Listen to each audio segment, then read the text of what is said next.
আপনি একটু মাইক টেনে সাইড হন। তৃণমূলটা কি বলবেন?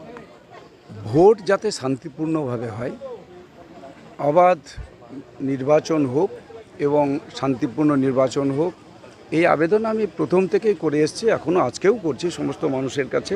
প্রত্যেকটা মানুষ তার নিজের ভোট নিজে দিন এবং শান্তি বজায় রাখুন। আর তৃণমূল কংগ্রেস তো এরা গুন্ডাগার্দি করবে, গুন্ডামি করবে, মানুষকে ভয় দেখাবে, মানুষকে বুথে আসতে বাধা দিবে। এটা ইতিমধ্যেই শুরু হয়েছে বাহারালের দিকে 86 নম্বর বুথে।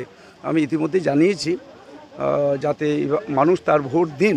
অর্থাৎ মানুষকে ভোট দিতে বাধা দেওয়া মানে রাষ্ট্রের বিরুদ্ধে কাজ করা। এটা রাষ্ট্রের জন্য ভোট, আমাদের এটা দেশের জন্য ভোট, দেশ গঠনের ভোট।